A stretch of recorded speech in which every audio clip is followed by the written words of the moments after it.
Welcome back to another episode of Taking the Supply Chain Pulse. This is Joe with St. Ange Company, here to introduce our guest for this week, George Godfrey, who comes to us from Baptist Health of South Florida. George is the Chief Supply Chain Officer and the Corporate Vice President of Financial Shared Services. In this two-part episode, we'll discover insights on how to integrate people, process, and technology with the challenges of today's industry. Let's get started.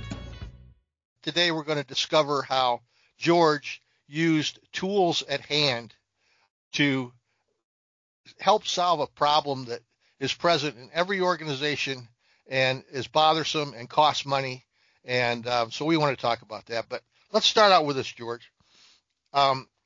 You sent me some information the other day which referenced an article that appeared in Becker's about what they called the 10 headwinds for the healthcare in 2025.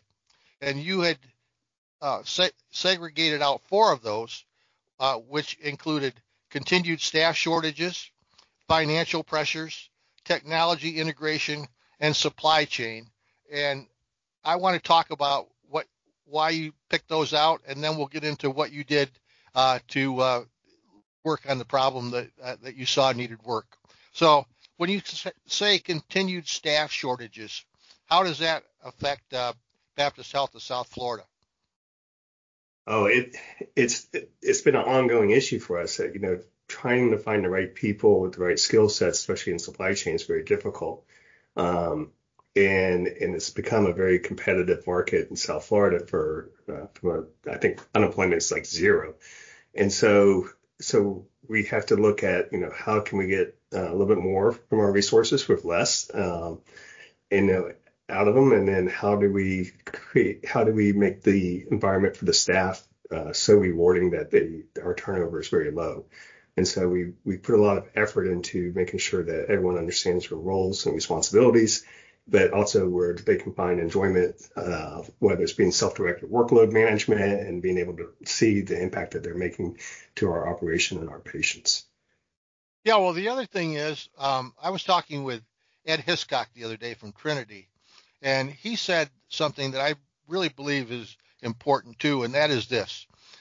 Back when I started at Baptist Hospital in 1969, there was no such thing as supply chain. There was purchasing, there was materials management, which was led by a man named Leo Grizzle, and there was central processing and distribution, CPD, which I became ultimately the director of. And all we had to do was know enough to back the truck up to the dock, pull the stuff off, push it in the warehouse, and then take it to where it needed to go. Today, you have 11 hospitals. You have about 23,000 employees in Baptist Health of South Florida. You have over 100 other off-site locations that you have to serve, and you've actually become a real supply chain. So you have to not only have people to do the work that we did, but you have to have people with other skills, skills in analytics, skills in areas that we basically outsourced either to the GPOs or to the med-surg distributors. Is that fair enough to say? Yeah, I mean, our size and scope is huge, and the responsibilities are significant. I'll give you something I was looking at this morning. Today, at Baptist Health in South Florida, we have 1,275 unique back orders, which is unfortunately common in our industry now. It used to not be, but now we have all these back orders. And the very first thing that we put a lot, when you asked about technology, we say, okay, of the 1,275, which ones do we care about? So we run it through a computer system now to filter it. And we say, hey, do we have an ETA? Do we have an ETA that is past due? Or do we have an inventory at the warehouse and we can live, we have 30 days of inventory. We don't need that back order item right away. And we run it through this filtering process and we get the 1,200 down to 350. And then for the 350, we go, okay, which ones are for procedures? Which ones are going to impact patient care? And we start to go there. And what's interesting is using this technology now that's available, and I don't want to go into AI, but using technology to allow our workers to focus on what's important. We have 75 unique back orders today that are for patient procedures. How do we make a positive impact on those back orders for our patients and our clinical staff. And what we're seeing is our staff is enjoying that work a lot better than just chasing a lot of activities, a lot of transactions. It's rewarding in that you are making a difference within the clinical care. So.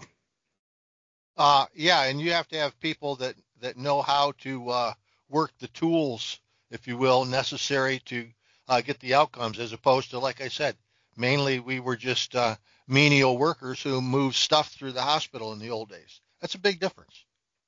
Yeah, it's a big difference. And the team's large enough that they need to be self-directed. So we need to have the tools and reporting that when people show up to do a role and deploy actions, that's what mainly supply chain professionals are doing, is what action, how are they going to deploy that action and how are they going to make it very cost effective to deploy that action. Okay, so the second item is financial pressures. I mean, that's a general term. How does Baptist Health of South Florida affected by financial pressures? Like all providers, negative in a negative way. I mean, our raw materials and supplies expenses continue to have pressures, especially where there could be some tariffs coming that will impact that even more. The reimbursement for procedures is typically going south, not north. And so we have financial pressures that we need to be able to be more cost competitive every day. And so we look at opportunities through sourcing and aggregation of market share agreements and things like that to try to lower our purchase costs, but also, how we more efficiently use the supplies, have less waste. A lot of things go into that. I know that historically, I think you know this, but I used to work for Brian Keeley, and Brian was the CEO of Baptist Health South Florida since 1995, but he started there in 1969, the same time I did. Baptist has always been a financially strong organization. When when other places were in the red, Baptist was running for a private, not-for-profit hospital and then health system, a pretty healthy bottom line. Does that remain true? Fortunately, yes. Brian recently retired, and now we have Bo Bollinger as our CEO. That's only been with our system for 29 years, I think. So we have a lot of stability in the leadership, and the leadership of Baptist is just outstanding. So the system's been blessed. We continue to grow. We've announced a 12th hospital that we're in the process of building, and we continue to expand in South Florida. Very good. Well, I'm going to jump to number 4 and then come back to number 3, because number 3, which is technology integration, is what we're going to talk about with the way you solved the issue that I'm still keeping a secret. Generally speaking, supply chain was one of the issues that the article brought out as being a headwind to look in. Where do you see in general supply chain being an issue and the issues facing supply chain? We touched on it a little bit already. I mean, we obviously have cost pressures, but now we're getting into just the basic of having the supplies and being able to anticipate disruption in the supply chain. And when you can anticipate it and react to it and then solve for it, that's the challenge, and to do so in a cost efficient manner. Running the business that deals with patient care, we just can't have 1,200 back orders and put our heads in the sand and say we don't care. We have to now start to take actions that will allow our clinical staff to be successful on treating patients. And so as more and more items become impacted by just supply disruption, putting the right technology in place and the right communication process in place to deal with that is very important. So supply chain is not just going to be using ERP data to know what you need to buy and when you need to buy it. It's now going to be how do you respond to lots of disruptions and communicate that in a timely fashion. Well, you're in South Florida, which in 50 years is supposed to be underwater, and which every year faces the possibility of a hurricane, and I know that you have to have contingencies planned for natural disasters such as hurricanes. But let's go back to 2017 when Hurricane Maria hit Puerto Rico, and we found out that all the mini bags in the world are manufactured in one plant, and you had to find ways to survive that. In general, when you get a specific interruption from an integral product, after you're finished, do you have a system for saying, okay, we got to make sure next time something like that happens to this particular integral product, not just some nice thing to have out there? Do you make plans for dealing with those things when the events take place? We try to, but a lot of it's unfortunately outside of our hands, outside of the provider's hands. I mean, we just had similar incidents that impacted IV Solutions just recently. Yeah. It was like a repeat, and that we had one very large manufacturing facility that provided more than half the market with IVs being impacted, and it's taken months for us and other healthcare organizations to recover from that. As more and more manufacturing has consolidated, and as that consolidation has occurred, we have less opportunities to be multi-source and have backup. So it's a challenge. Yeah, and the other thing is now with the political environment that's out there and the uncertainty, and I would say the purposeful disruption that's being caused with the idea of tariffs and the idea that of shutting off delivery of things from China, for example, where a lot of our stuff comes from. You've got to be giving attention to what ifs there. I was talking once again. Many people don't know that the chief element to aluminum is bauxite, and bauxite comes from Canada, and Canada is on the list of people we're going to maybe do something to.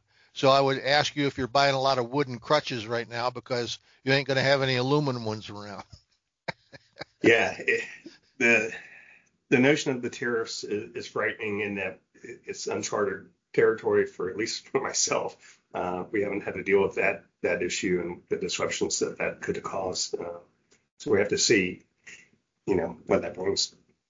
So are you on the whole optimistic, and do you feel comfortable going to work every day, or do you walk in going, uh-oh, what's going to happen now? No, I love going to work every day. I love the team I have. It's just they're outstanding. Every day is a pleasure. We are doing something special for the community and providing outstanding care for our patients. And then from a supply chain standpoint, every day we're just trying to be the best of the best. We're constantly challenging ourselves for continuous improvement. How do we leverage people, process, and technology to benefit the organization? It's just our mission, and it's fun trying to make a positive impact. Well, you made the great statement right there to sort of let me transition in here: people, process, and technology. So you have your people with your people's skill sets.